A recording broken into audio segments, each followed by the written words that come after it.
Bismillahirrahmanirrahim. Al-Andalusia. Dalam kisah Islam dan umat muslim, perhatian biasanya diarahkan pada wilayah inti dunia Islam yang membentang dari Sungai Nil ke Sungai Oksus, meliputi Mesir, Suriah, Jazirah Arab, Irak, dan Persia. Tetapi penting juga melihat konteks sejarah Islam di tempat peradaban Islam langsung perbatasan dengan dunia luar. Di semenanjung Iberia, wilayah Spanyol dan Portugal, Islam berinteraksi langsung dengan Eropa Kristen. Masyarakat yang kompleks dan beragam berkembang di sana, terdiri atas Eropa Muslim dan Barat. Pendirian Islam di Spanyol. Setelah penaklukan yang cepat di Afrika Utara pada pertengahan abad ke-7 oleh Bani Umayyah, invasi Islam melambat beberapa waktu. Samudra Atlantik dan Laut Tengah seolah menjadi batas alam bagi kerajaan Islam baru. Dan akhir 600-an difokuskan untuk mengonsolidasikan daerah taklukan dan memasukkan penduduknya ke dunia Islam. Tetapi pintu penaklukan terbuka lagi pada tahun 710-an ketika pasukan muslim mulai merambah semenanjung Iberia dan memasukkan daerah jauh lain ke dalam kekuasaan Islam. Alasan penaklukan yang cepat di semenanjung tersebut telah lama diperdebatkan.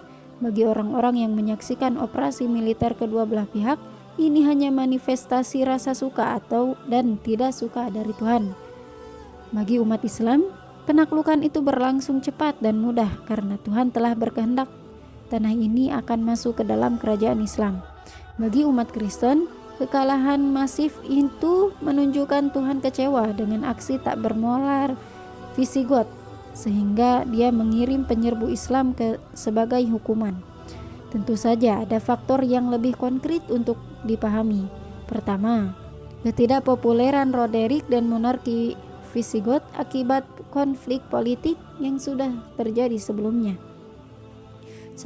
Sebagian aristokrat gagal mendukung raja dalam menghadapi invasi dari Afrika, dan saat perang Guadalete, desersi tentara serta bangsawan membantu membalikan keadaan.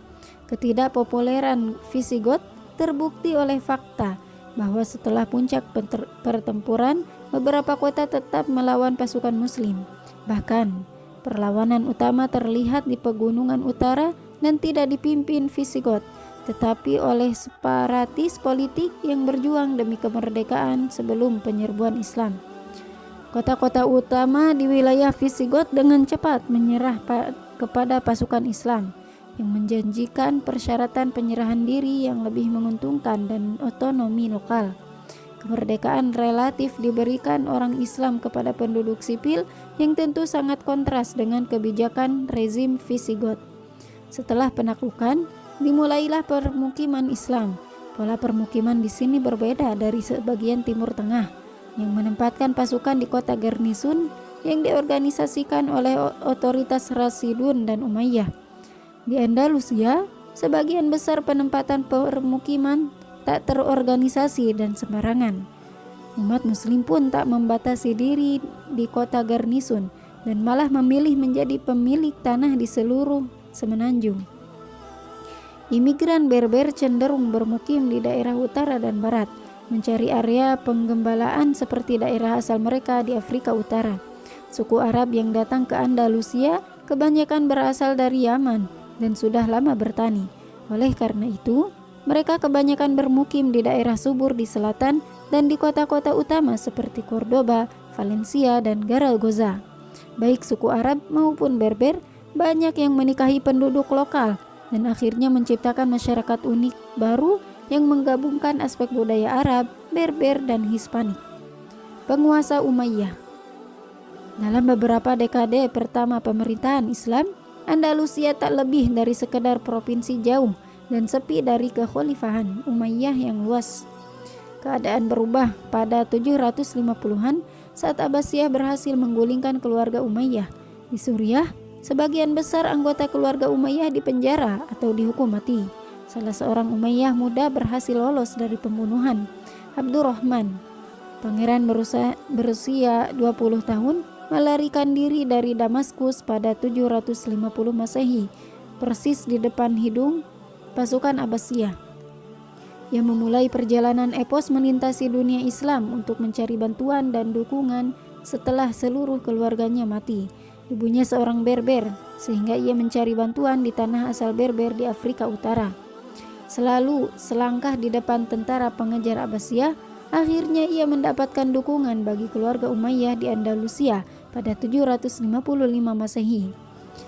Di sana ia menobatkan diri sebagai penguasa negara Umayyah dengan Cordoba sebagai ibu kota, yang secara politis terpisah dari Abbasiyah di Baghdad pun jauh di sana. Perjalanannya dari Suriah ke daerah barat yang jauh membuatnya mendapat julukan Al-Dakhil, sang imigran. Emirat Umayyah yang didirikan Abdurrahman Ad-Dakhil menjadi kawah percampuran budaya selama berabad-abad setelah kekuasaannya. Orang-orang di dunia Islam terus bermigrasi ke sini dengan membawa aspek budaya tempat asal mereka. Selain itu, sebagian besar penduduk asli Hispanik masuk Islam pada akhir 800-an dan awal 900-an menjelang 1950 Masehi. Sekitar setengah penduduk semenanjung Iberia kemungkinan Muslim dan menjelang 1100-an. Orang Kristen hanya berkisar 20% dari jumlah penduduk. Muslim Arab, Berber, dan Hispanik bergabung menciptakan budaya Andalusia unik yang menyajikan latar belakang dan tradisi beragam di bawah bendera Islam. Bahkan, orang Kristen yang tinggal di Andalusia mengadopsi budaya Islam dan mengembangkan bahasa, seni, dan adat Arab. Pengaruh budaya dan bahasa ini masih tampak hingga sekarang dalam bahasa Spanyol yang tetap memakai banyak kata pinjaman dari bahasa Arab. Orang Yahudi juga mendapat manfaat besar dari masyarakat Andalusia. Di seluruh Eropa, orang Yahudi hampir tidak diterima pada abad pertengahan dan pembunuhan berencana menjadi ancaman tetap bagi mereka. Tetapi di Spanyol Islam, Yahudi mendapat kebebasan untuk menjalankan agamanya dan menjadi bagian integral masyarakat. Filsafat Yahudi mencapai puncaknya di Spanyol Islam dengan menghasilkan ilmuwan seperti Maimonides yang sekarang dikenal sebagai salah satu filsuf Yahudi terbesar sepanjang masa. Masjid Agung Cordoba dibangun selama 200 tahun di ibu kota Umayyah. Masjid ini terdiri atas 856 pilar yang sebagian besar berasal dari reruntuhan bangunan Romawi kuno. Puncak negara Umayyah di Spanyol terjadi selama pemerintahan Abdurrahman III dari 912 hingga 961 Masehi. Dalam hampir setengah abad kekuasaannya, ia menyatakan diri sebagai khalifah dunia Islam. Walaupun tak mempunyai kekuatan di luar semenanjung Iberia, klaimnya tentang peran leluhur Umayyah yang berkuasa pada abad ke-7 dan ke-8 berperan penting untuk melawan kekuatan Fatimiyah yang baru tumbuh di Afrika Utara. Khalifah Abbasiyah di Baghdad ibarat menjadi tahanan yang kehilangan pengaruh di istananya sendiri, di bawah perintah sebagai dinasti Turki. Sedangkan Syiah Fatimiyah menjelma ancaman nyata bagi keberlanjutan eksistensi Sunni Islam sebagai kekuatan politik.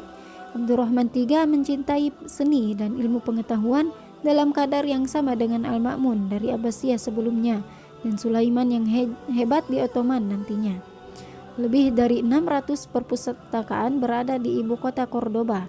Perpustakaan terbesarnya berisi koleksi lebih dari 400.000 buku dalam berbagai bahasa.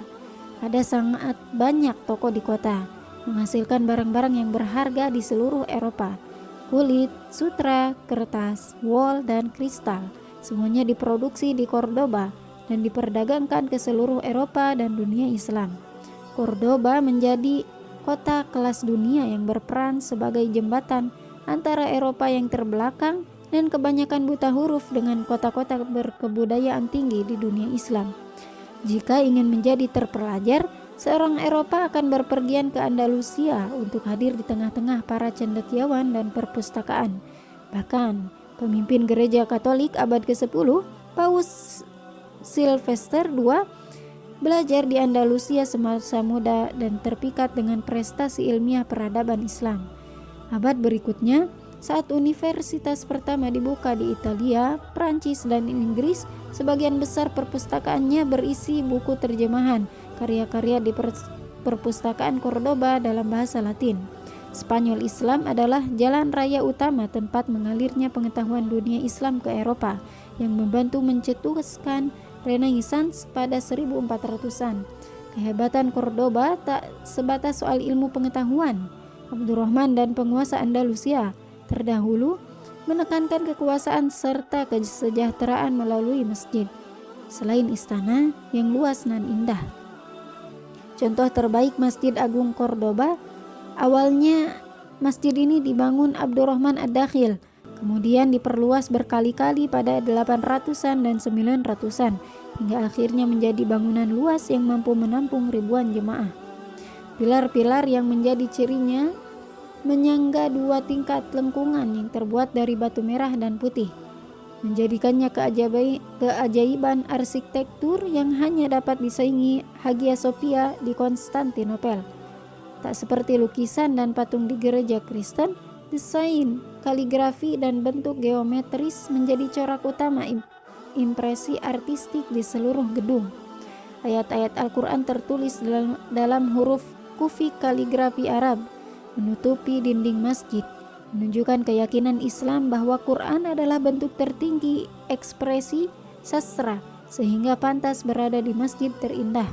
Prestasi arsitektural juga dicapai di wilayah sekuler saat Abdurrahman III membangun kota istana raksasa di luar Cordoba, Madinatuz Zahra atau kota yang indah. Inilah Versailles pada masanya, memikat pada pengunjung dari tempat yang jauh dengan misi diplomatik ke ibu kota Andalusia. Semua ini membuat Cordoba mendapat julukan dari seluruh Eropa sebagai perhiasan dunia. Akan tetapi, sayangnya bagi penduduk Andalusia, keindahan dan penekanan pada pengetahuan memberikan beberapa konsekuensi negatif. Semangat perang awal yang tampak dalam penaklukan cepat di semenanjung ini dan invasi ke wilayah Frank mulai surut setelah penduduk kota mulai hidup nyaman. Penguasa Cordoba kesulitan mengumpulkan para pria dari kota dan desa untuk bergabung dengan pasukan pemerintah memerangi kerajaan Kristen di utara. Penduduk Andalusia merasa senang, terlena, dan tak ingin meninggalkan kenyamanan hidup untuk mempertahankan Spanyol Islam. Kelesuan penduduk merambat hingga tingkat pemerintahan. Menjelang awal abad ke-11, perebutan kekuasaan di antara keluarga Umayyah dan pendukungnya umum terjadi. Bukannya fokus menghadapi musuh dari luar, para elit mengarahkan usahanya untuk melenyapkan faksi saingan dalam Cordoba. Kelompok-kelompok yang berebut kekuasaan terlalu bernafsu mendaftar pasukan Kristen dari utara dan Berber dari Afrika untuk mendukung maksud mereka. Pada 1009, Sulaiman II menggulingkan anggota Bani Umayyah yang lain dengan pasukan yang hampir semuanya berasal dari Kastilian dan Berber. Ia menyerbu Cordoba dan menyatakan diri sebagai khalifah. Hal ini menimbulkan serangan balas dendam, lalu penyerangan kembali pada tahun berikutnya. Masyarakat yang toleran dan stabil pada abad ke-10 segera tenggelam dalam lumpur perebutan kekuasaan dan perang sipil.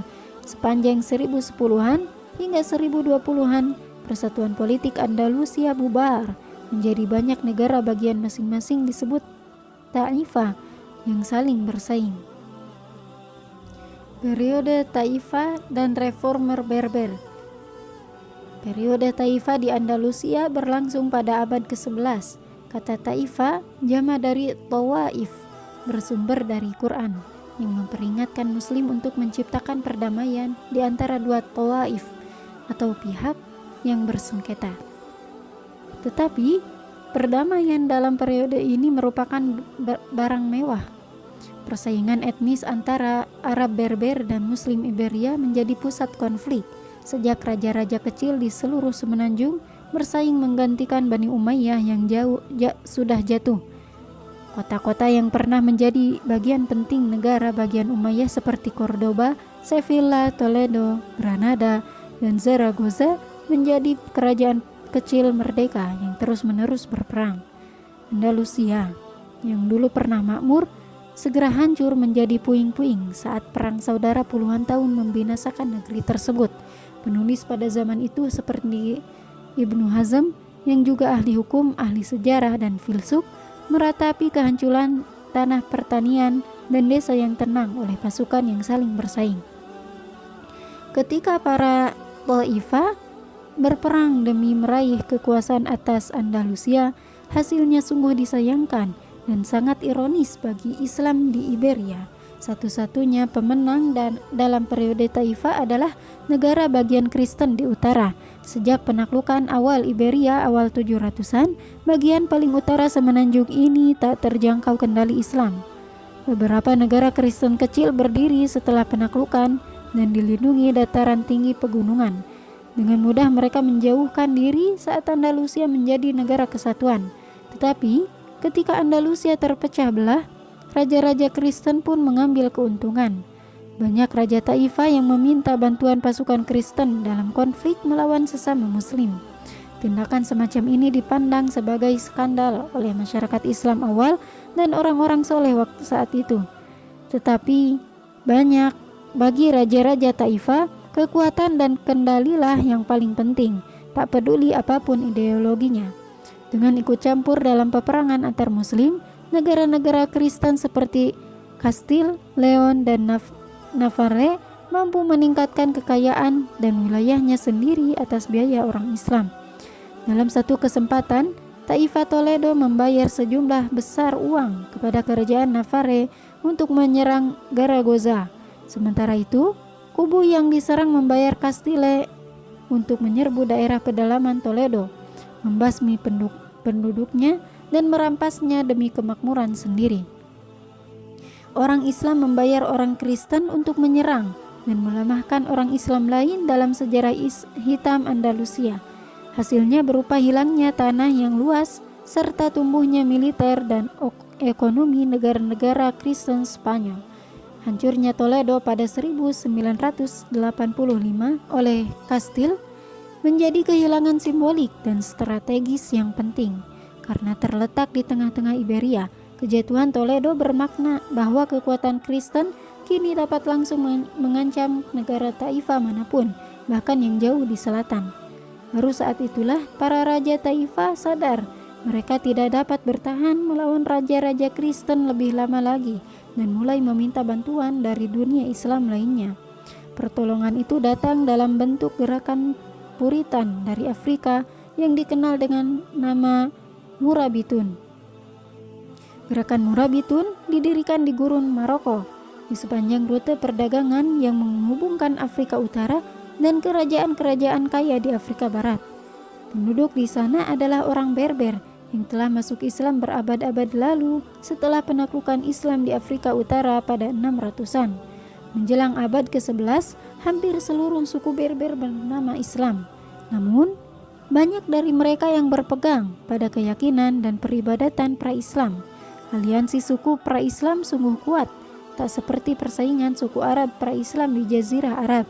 Salah seorang ahli teologi Berber, Abdullah bin Yasin, berusaha membawa masyarakat Berber lebih dekat dengan Islam tradisional pada pertengahan abad ke-11. Ia menanamkan gerakannya Murabitun yang berarti orang yang berpegang teguh, mengutip ayat Quran yang menuntut Muslim untuk berpegang teguh di jalan Allah. Bahasa Spanyol dan Inggris menyebutnya sebagai dinasti Almoravid, nama yang dikenal sekarang. Pada dasarnya gerakan ini sederhana, sesuatu yang membuatnya kian populer. Ibnu Yasin mendeklarasikan bahwa Murabitun punya 3 tujuan: memperjuangkan kebenaran, mencegah ketidakadilan, dan menghilangkan pajak-pajak yang tak islami. Dan jika ada 2 golongan dari orang yang beriman itu berperang, hendaklah kamu mendamaikan keduanya. Tetapi kalau yang satu melanggar perjanjian terhadap yang lain, hendaklah yang melanggar perjanjian itu kamu perangi sampai kembali pada perintah Allah. Quran Surat Al-Hujurat ayat 9. Gerakan Murabitun berkembang dengan pesat sepanjang abad ke-11 tanpa penaklukan. Pesan mendasar dan gaya hidup sederhana Murabitun tampak menarik bagi suku-suku Berber. Hal ini mengingatkan akan kesederhanaan dan kelugasan Nabi Muhammad. Sama seperti banyak orang Arab menerima Islam dengan sukarela pada abad ke-7. Sebagian besar suku Berber bergabung dalam persekutuan Murabitun tanpa paksaan. Menjelang 1180-an, gerakan ini meluas dari Afrika Utara ke daerah kaya Ghana di Afrika Barat. Pertumbuhannya yang cepat dari gurun Sahara memperlihatkan perbedaan yang mendasar dari Islam Spanyol. Saat peradaban Islam mapan sudah ada di Andalusia selama ratusan tahun, gerakan Murabitun menjauh dari kekayaan dan kemewahan kehidupan kota. Para pejuang Berber tangguh dan siap bertempur. Inilah sifat yang diperhatikan oleh raja-raja Taifah kecil di Andalusia. Saat Reconquista Kristen mengancam eksistensi Spanyol Islam, para raja Taifah memohon bantuan kepada Murabitun di bawah pimpinan Alfonso VI dari Kastil. Pada akhir 1000-an, Reconquista mencapai benteng kota Sevilla, sebuah pusat politik utama Islam di Spanyol. Maka Raja Sevilla bersama para pemimpin Islam yang saling bertengkar di Iberia mengirim pesan kepada Murabitun atas nama Persatuan Islam untuk melawan Kristen sebagai musuh bersama. Pada 1086, Murabitun mengirim pasukan yang dipimpin Yusuf bin Tasfin guna melintasi Selat Gibraltar bersama 12.000 tentara. Ibnu Ziyad menyeberangi selat yang sama untuk menaklukkan Iberia di bawah kekuasaan Islam 375 tahun sebelumnya. Sekarang Ibnu Tasfin melakukan hal yang sama untuk memastikan agar tetap seperti itu. Akan tetapi, tampak jelas bahwa ini bukanlah operasi penaklukan. Ibnu Tasfin datang karena diminta oleh para raja Andalusia dan sepertinya tak berminat mencoplok wilayah itu atau menjadikannya bagian dari kerajaan Murabitun. Dengan demikian, kemudian pasukannya bertemu dengan tentara Sevilla dan bertempur melawan Alfonso dalam perang Zalaco pada Oktober 1086 Masehi di dekat Badajoz. Hasilnya, kemenangan yang meyakinkan atas pasukan Kastilia. Alfonso dipaksa mundur dari tanah Islam dan sejak saat itu, dunia Islam yang masih tersisa tetap aman. Walaupun berada di atas angin, Ibnu Tasfin memilih tak melanjutkan kemenangannya dengan operasi penaklukan semenanjung Iberia. Malahan, ia mundur dengan sebagian besar pasukan untuk kembali ke Afrika Utara di tempat yang tak diusik kompleksitas politik Taifah Andalusia. Meskipun menjadi penguasa Andalusia dari kalangan minoritas, Murabitun diterima dengan baik di awal kekuasaannya. Kepercayaan mereka terhadap ulama Islam lokal sebagai pejabat pemerintahan dan tingkat pajak yang rendah menimbulkan dukungan luas dari masyarakat umum.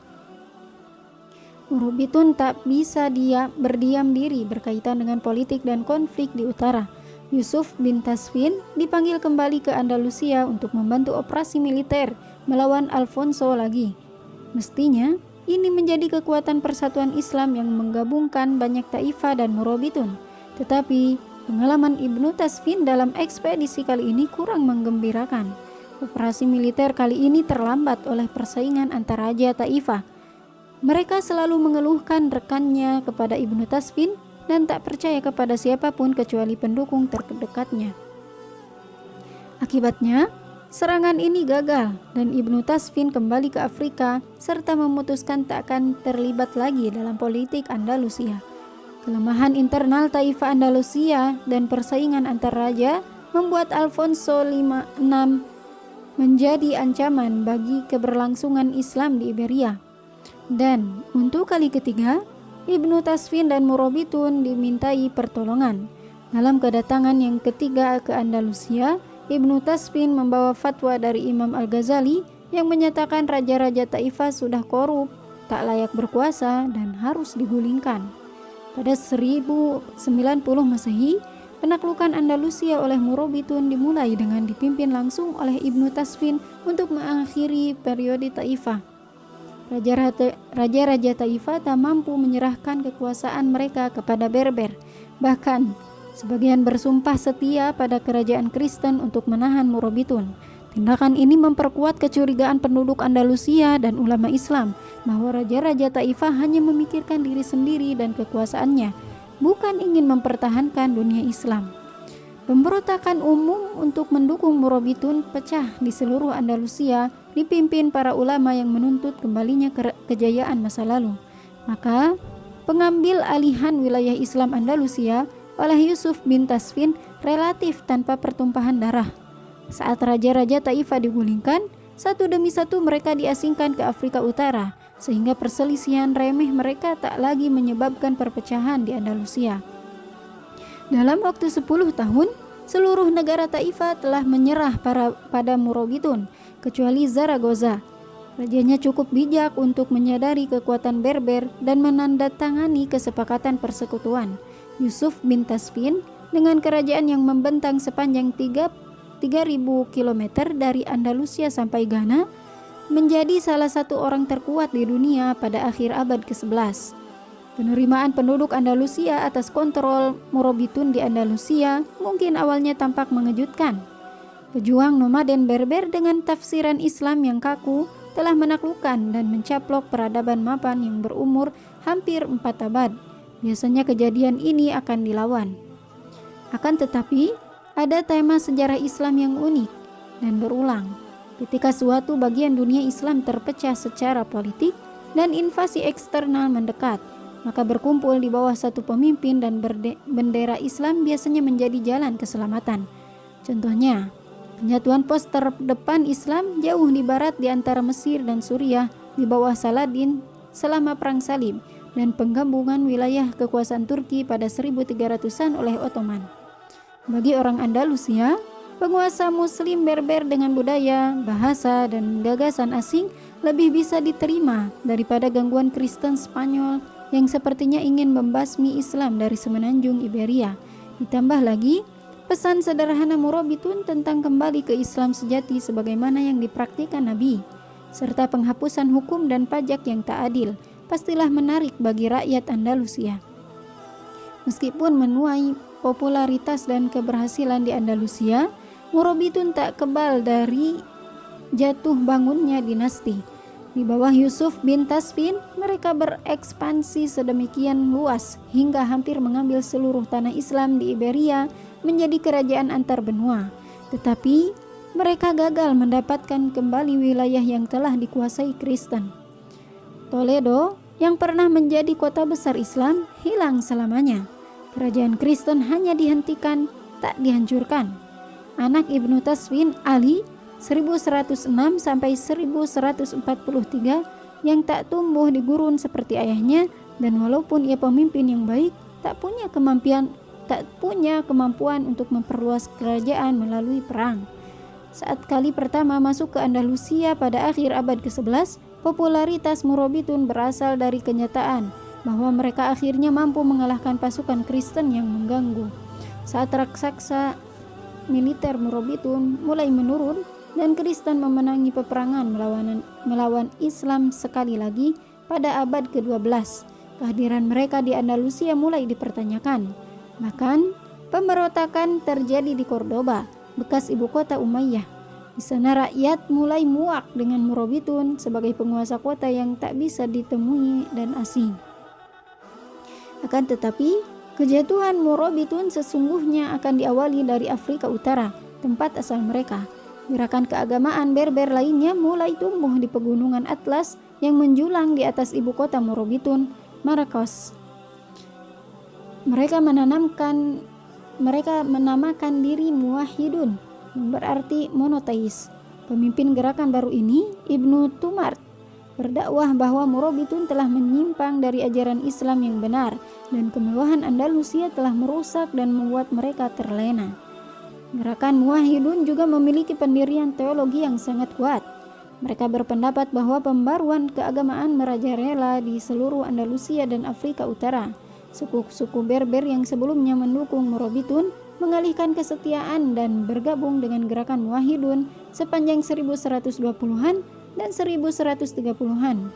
Pada 1147 Masehi, Mereka sudah cukup kuat untuk menantang Murabitun secara terbuka, turun dari pegunungan, dan sukses menyerbu Marrakas. Dalam setahun, seluruh Maroko sudah kalah di bawah Muwahhidun. Terpusatnya perhatian Murabitun pada gerakan Muwahhidun yang tumbuh di Afrika menyebabkan Andalusia diabaikan secara militer. Hal ini diiringi ketidakpuasan umum penduduk Andalusia, mengantarkan munculnya periode Taifah kedua yang dimulai pada 1144 Masehi. Sekali lagi, faksi-faksi bersaing bangkit di semenanjung Iberia. Semuanya berusaha mendapatkan kekuasaan atas wilayah muslim lain. Satu-satunya pemenang adalah kerajaan Kristen yang bisa mengambil keuntungan dan memperluas wilayah mereka melalui perang melawan muslim. Masyarakat luas mendukung penggulingan penguasaan Murabitun di Andalusia, tetapi sepertinya tak mampu menyediakan upaya alternatif yang dapat dilaksanakan. Mereka masih tak bersedia angkat senjata dan bergabung dengan pasukan jihad dalam urusan apapun. Maka, seperti pada periode Taifah pertama, para raja Taifah mengandalkan bantuan militer dari kerajaan Kristen yang menyedot biaya. Mengikuti jejak Yusuf bin Tasfin dan Tariq bin Ziyad, sekarang Muwahhidun yang dipimpin penerus Ibnu Utumad bernama Abdul Mukmin memasuki Andalusia pada 1145 Masehi.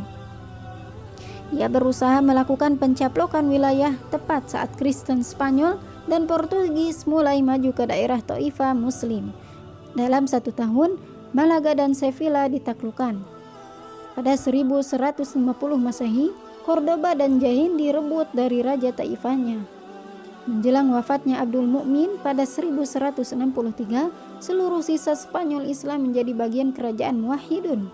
Tetapi, sayang bagi Muslim Spanyol, yang tersisa bagian selatan semenanjung, dataran tengah semenanjung peninsula dan pantai timur dipertahankan dengan sangat kuat oleh kerajaan-kerajaan Kristen yang dipimpin Kastil, Portugal, dan Aragon. Prestasi dan kerajaan besar yang dibangun Muslim Spanyol selama era Umayyah menjadi kenangan yang tak mungkin ditiru. Sekarang jelas bagi penduduk Andalusia bahwa momentum di semenanjung ini mendukung Kristen, dan prioritas utama mereka bukanlah membangun kota besar serta memajukan pengetahuan, melainkan mempertahankan diri dari serangan gencar Kristen. Kedatangan Muwahhidun mendorong kebangkitan Islam. Andalusia memusatkan perhatian pada ibadah Islam. Munculnya banyak ulama di semenanjung ini menjadi saksinya. Mungkin yang paling termasyhur di antaranya Ibnu Rushd 1126 sampai 1198 yang dikenal sebagai Averroes di Eropa. Seolah membangkitkan kembali cendekiawan muslim terdahulu pada masa keemasan, ia seorang serba bisa yang menulis tentang berbagai topik dari filsafat, fisika, hingga psikologi. Sumbangannya yang paling langgeng di bidang fikih. Walaupun mengikuti madhab fikih Maliki, sebagaimana umumnya orang Afrika Utara dan Andalusia, ia mengarang ensiklopedia perbandingan fikih berjudul Bidayatul Mujtahid wa Nihayatul Muqtasid. Per abad kemudian, buku ini tetap menjadi salah satu buku fikih utama yang merinci perbedaan pendapat dari banyak mazhab dalam Islam. Mistikus Ibnu Arabi dan Abul Hasan As-Sadili juga muncul selama dinasti Muwahhidun. Mereka berusaha menginspirasi muslim secara spiritual untuk memperbaiki hubungan dengan Tuhan. Tak diragukan lagi, ini merupakan reaksi atas iklim politik yang suram di Andalusia dan Afrika Utara. Muwahhidun sebagian besar mengikuti pola yang sama dengan Murabitun. Keduanya muncul dari lingkungan gurun yang keras di Maroko. Mereka berusaha memperbaiki hal-hal yang dipandang sebagai penyakit sosial dan kelemahan politik di wilayah itu. Keduanya menahan rekonkuista Kristen di Iberia, dan keduanya melemah saat generasi penerus kehilangan semangat dan dorongan yang dikembangkan nenek moyangnya di gurun Afrika Utara. Di Andalusia, Muwahhidun mengalami kemunduran saat konflik keluarga berebut kekuasaan mengemuka. Akhir abad ke-12 menjadi saksi timbulnya perang saudara di Andalusia, digabung dengan majunya kerajaan Kristen. Tetapi, kali ini tak ada gerakan keagamaan Berber yang baru untuk menggantikan tempat mereka. Granada, seperti yang telah dilakukan dalam selama ratusan tahun, Kristen Spanyol mengambil keuntungan dari kelemahan dan perpecahan Islam. Paus Innocent II bahkan menyerukan perang salib pan-Eropa untuk menyerang muwahhidun. Pada 1212, para kesatria Spanyol, Portugis, Prancis, dan Inggris berkumpul di dekat rangkaian pegunungan Sierra Morena yang menjadi batas antara kekuasaan Islam dan Kristen di Iberia. Di bawah pimpinan Alfonso VIII dari Kastil, pasukan perang salib berhasil melintasi pegunungan untuk menyerang serombongan besar pasukan muwahhidun. Di perang Las Navas de Tolosa atau Al-Uqab, menurut umat muslim, kekuatan Islam benar-benar habis. Lebih dari 100.000 korban perang dari kubu muslim membuat tulang punggung kekuatan muwahhidun patah. Alasan kekalahan peperangan itu tak sepenting akibat bencana tersebut. Tak berdaya menahan Kristen, satu demi satu Islam mulai jatuh. Kota Islam mulai jatuh. Antara 1228 dan 1248, Valencia, Sevilla, Badajoz, Majorca, Murcia, Jaén, dan kota-kota lainnya runtuh dalam serangan gencar Kristen. Pada 1236, Cordoba jatuh ke tangan Kastilia, ibu kota bersejarah di awal Islam Spanyol dengan masjid agung, perpustakaan, istana, dan taman yang monumental tak mampu menahan pasukan Kastilia. Masjid tersebut dipaksa berubah menjadi katedral Katolik dengan kapel raksasa di tengah bangunan. Tata letak bangunan tersebut yang ceruknya menghadap Mekah dan prasasti Quran di dinding semuanya tetap ada mengelilingi kapel Kristen dan ironisnya menjadi saksi sejarah sebagai tempat peribadatan Islam. Pada abad ke-16, Kaisar Roma Suci akan mencela perubahan masjid itu menjadi katedral, menyebut bangunan yang amat indah itu telah diubah menjadi sesuatu yang biasa dan umum. Akan tetapi, tak seluruh Andalusia kalah setelah jatuhnya muwahhidun. Emirat Granada yang memanjang di pantai selatan Iberia tetap merdeka dari kekuasaan Kristen. Di sana, satu dinasti Arab bernama Nasrid berkuasa dan mampu bertahan selama 1 atau 2 abad lebih. Mereka berasal dari Bani Khazraj, salah satu suku yang menerima Nabi di Madinah setelah hijrah dari Mekah pada 622 Masehi. Dengan cara yang sama, Nasrid menerima para pengikut Nabi Muhammad yang hijrah dari Iberia Kristen 600 tahun setelah hijrahnya Nabi. Peristiwa hijrahnya Nabi menandakan awal negara Islam dan era baru kekuatan Islam di Jazirah Arab. Tetapi, kedatangan umat Islam di Granada menandakan akhir kekuasaan Islam di semenanjung Iberia. Inilah negara bagian Islam yang tersisa di Andalusia. Akan tetapi, Nasrid di Granada tak pernah benar-benar independen. Mereka hanya bisa lolos dari pencaplokan dengan membayar upeti ke Kastilia. Setelah jatuhnya muwahhidun, pola politik kotor Taifah yang menghadap-hadapkan negara Islam satu sama lain untuk mempertahankan diri pun muncul kembali. Dengan perpecahan itu, karena kegunaannya di mata Kastilia, Granada bisa lolos dari pencaplokan. Granada menjanjikan pada Kastilia bantuan militer dan upeti emas yang berasal dari tambang kaya di Mali, Afrika Barat. Bahkan, Nasrid membantu beberapa penaklukan Kristen atas kota-kota Andalusia lain pada pertengahan abad ke-13. Selain itu, orang luar mendominasi ekonomi Granada, misalnya pedagang dari kota negara Italia yang sedang naik dan mengontrol ekspor ke Eropa. Perdagangan dua arah dengan dunia Islam lainnya hampir tak ada. Hanya Kristen Eropa yang mendapatkan manfaat dari sumber daya Granada yang perlahan mengering. Sistem semacam ini jelas-jelas tak akan bertahan lama. Meskipun dalam posisi bertahan di pinggir selatan Iberia, pada akhir kemunduran yang panjang dan menggemparkan, tradisi Islam dalam arsitektur yang indah serta megah berhasil mendirikan monumen terakhir bagi Islam Spanyol. Alhambra menjadi benteng pertahanan yang terletak di atas karang dengan pemandangan ke kota Granada. Benteng ini berfungsi selama ratusan tahun sebelum kebangkitan Nasrid.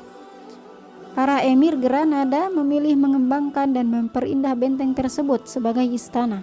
Dan seiring gelombang kedatangan Muslim dari seluruh Andalusia, istana tersebut menjadi contoh sempurna tentang seluruh sejarah artistik Islam Spanyol.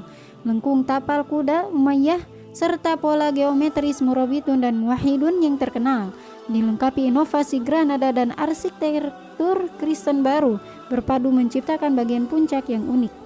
Taman, air mancur, dan serambi bertiang menciptakan lingkungan yang mengingatkan pada kota-kota Andalusia yang telah jatuh seperti Cordoba dan Sevilla. Akan tetapi, Alhambra lebih dari sekedar replika monumen sebelumnya.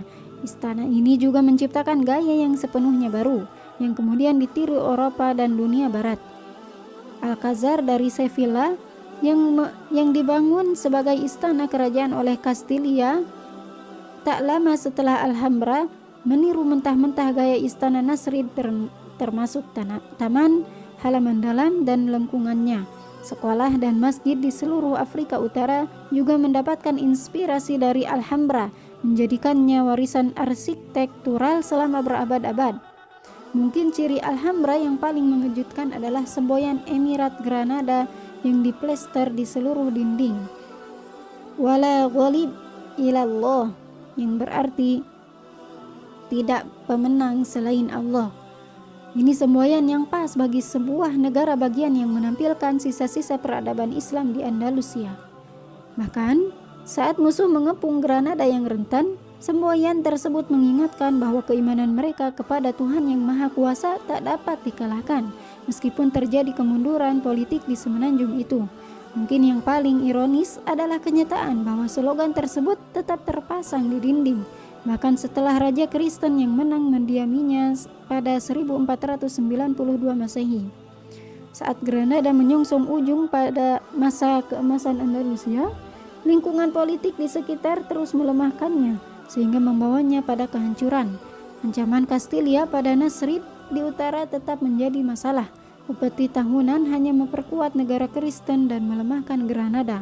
Sementara itu, dinasti Marinid Berber yang menguasai Afrika Utara juga muncul sebagai ancaman, sehingga Granada dikelilingi negara-negara yang memusuhinya.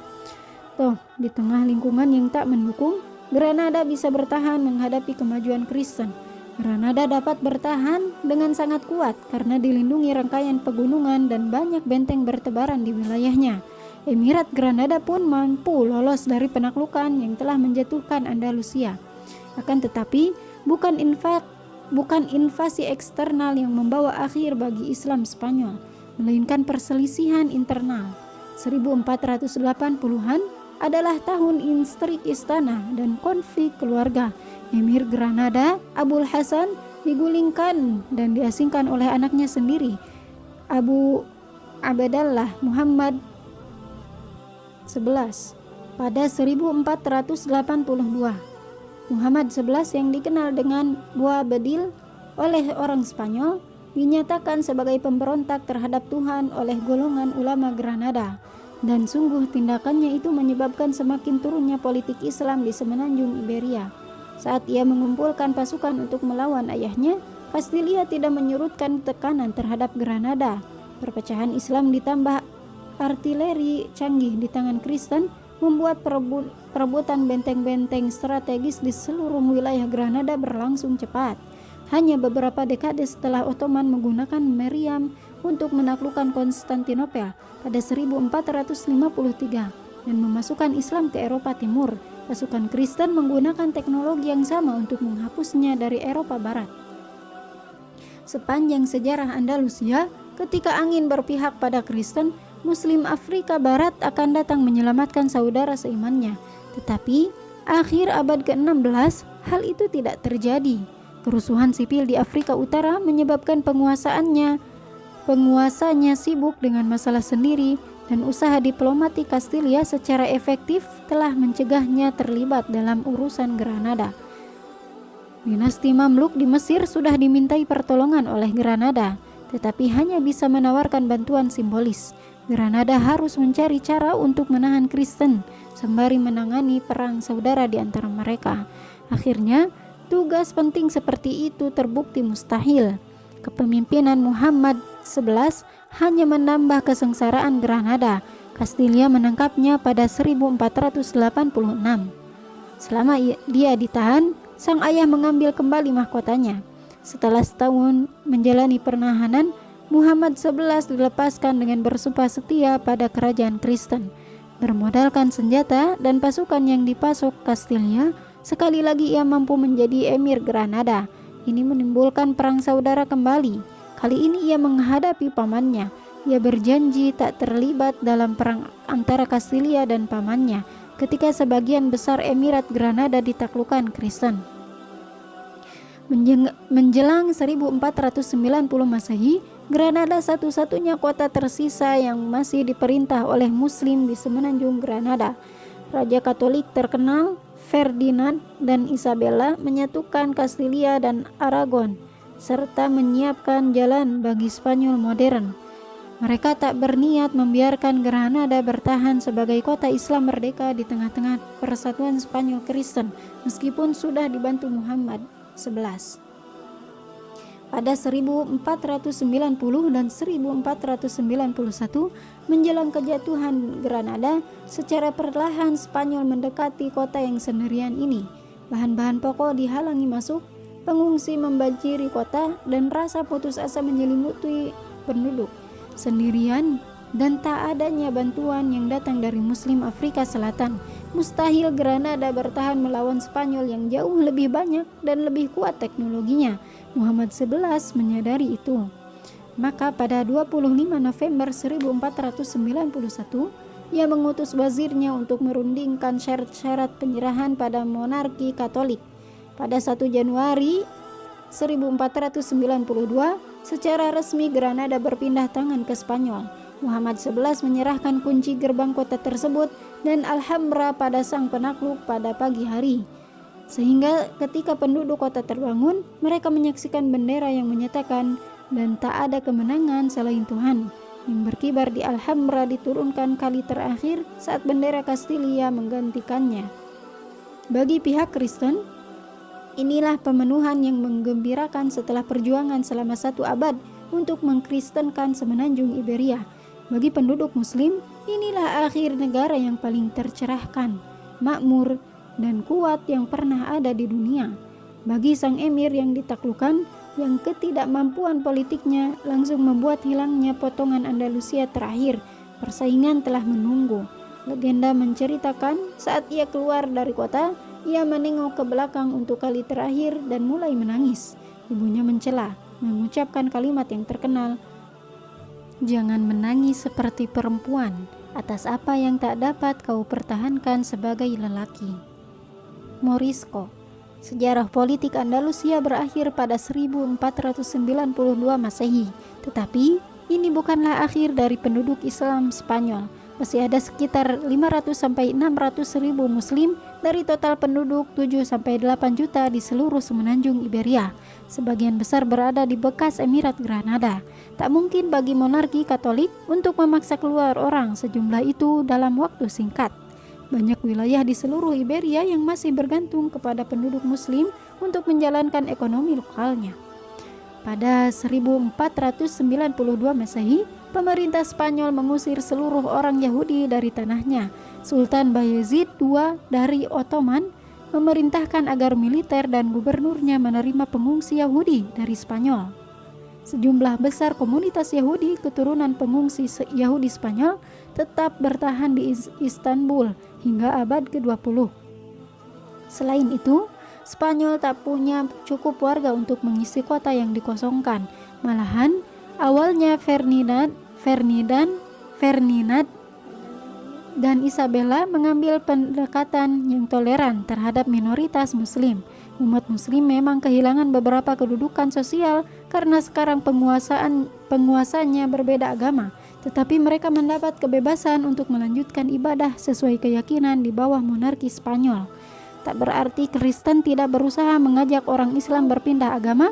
Setiap orang Islam yang sukarela berpindah agama akan mendapat kucuran hadiah, emas, kuda, dan barang berharga lainnya. Ini membuat sejumlah besar orang Islam masuk Kristen pada tahun-tahun setelah 1492 Masehi. Yang mengejutkan dan mengecilkan hati pihak Kristen, setelah mendapatkan hadiah, sebagian besar orang yang beralih agama akan sholat di masjid dan membaca Quran lagi. Karena Muslim mengambil keuntungan dari insentif yang ditawarkan dan tak tulus masuk Kristen, Gereja Katolik memutuskan mengambil pendekatan yang lebih keras. Francisco Jimenez de Cisneros, seorang uskup agung, ditunjuk pada 1499 untuk mempercepat proses perpindahan agama dengan melecehkan Muslim Spanyol, menyiksa dan menangkap secara acak mereka yang tak mau berganti keyakinan. Ia menyatakan, jika tak tertarik dengan jalan penyelamatan, maka para kafir itu harus diseret ke jalan tersebut. Hasilnya berupa pemberontakan Muslim Spanyol melawan penindasan Muslim Granada yang telah bersabar selama 80 tahun. Muslim Granada yang telah bersabar selama 8 tahun di bawah pemerintahan Kristen tak dapat menahan diri atas penindasan uskup agung baru itu. Mereka membuat barikade di jalan-jalan sempit Granada dan menyatakan penentangan terhadap usaha-usaha de Cisneros. Pemberontakan ini memberikan alasan bagi monarki Katolik untuk menegur masyarakat Islam Spanyol. Pemberontak Muslim diberi dua pilihan, hukuman mati atau masuk Kristen dengan ganjaran pengampunan resmi. Sebagaimana pilihan sebelumnya, Muslim Granada memilih masuk Kristen dan gelombang besar pembaptisan di kota yang tadinya mayoritas Muslim pun dimulai. Pemberontakan lebih lanjut terjadi di sekeliling pinggiran kota, tetapi Spanyol yang lebih kuat akhirnya mampu memadamkan dalam beberapa tahun. Menjelang 1502, saat pemberontakan padam, otoritas Kristen memilih melarang Islam di seluruh Spanyol. Seluruh orang Islam diberi pilihan untuk pindah agama, keluar dari Spanyol atau mati. Seperti penduduk Granada, Muslim di seluruh Spanyol pun memilih masuk Kristen. Segera monarki Katolik dapat menyumbangkan diri telah menjadikan semua penduduk beragama Kristen dalam beberapa tahun. Akan tetapi, kenyataannya Islam tetap hidup di Spanyol, di bawah tanah. Bekas Muslim yang disebut Morisco oleh Spanyol menyatakan masuk Kristen untuk menghindari hukuman yang tak kenal henti. Mereka tetap hidup sebagai Muslim secara rahasia di rumahnya sendiri. Otoritas Spanyol mungkin mencurigai Morisco tak tulus masuk Kristen.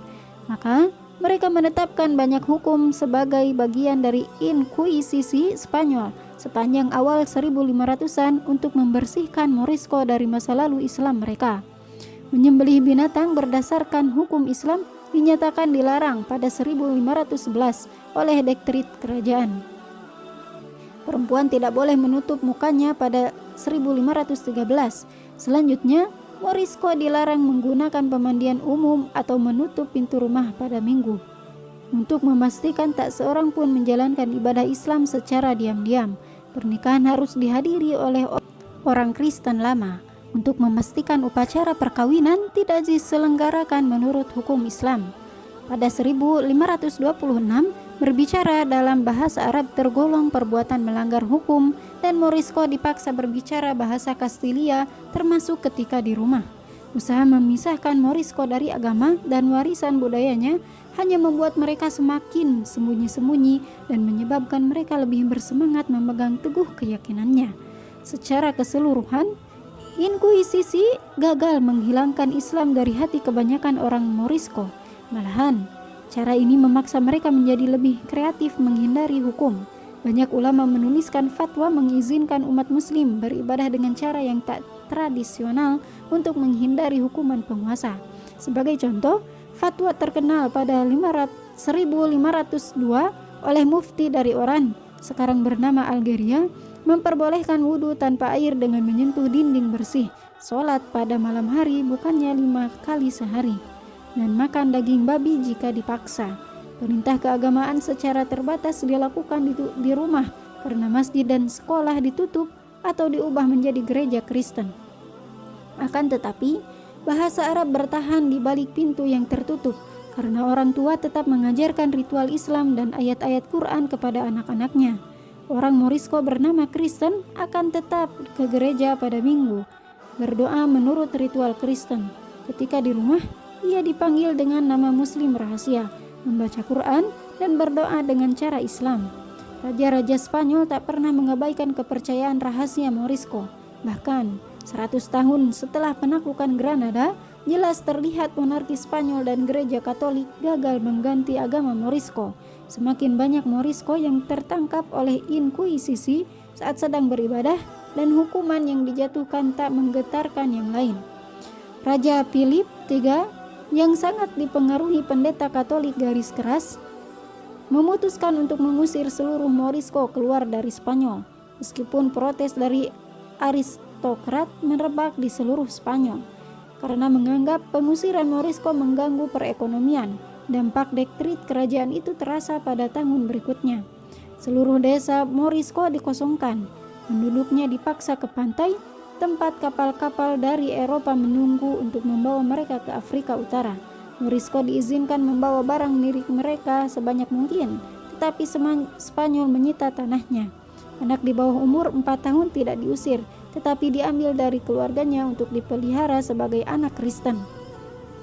Di selatan Spanyol, sekali lagi terjadi pemberontakan.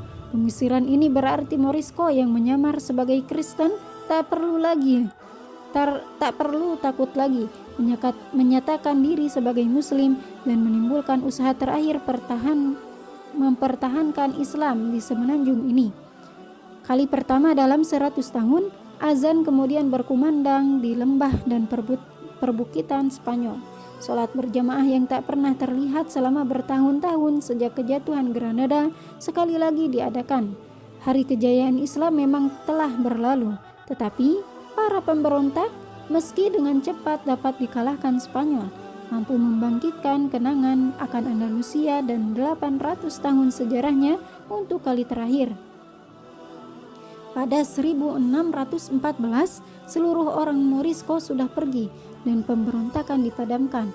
Ada laporan yang menyatakan entah bagaimana, terdapat orang Morisco yang berhasil tetap tinggal di Spanyol dan terus mengamalkan ajaran Islam secara sembunyi-sembunyi selama sekian abad. Tetapi kepingan komunitas muslim ini tak lebih dari bayangan di Andalusia. Meskipun telah memberikan sumbangan bagi sejarah semenanjung Iberia dan Eropa, Islam sudah lenyap dari Spanyol. Tetapi meski mengalami kejatuhan di titik terluar barat, Islam mulai bangkit kembali di timur. Tempat Ottoman akan memperkenalkan Islam kembali ke Eropa dan memimpin masa keemasan baru.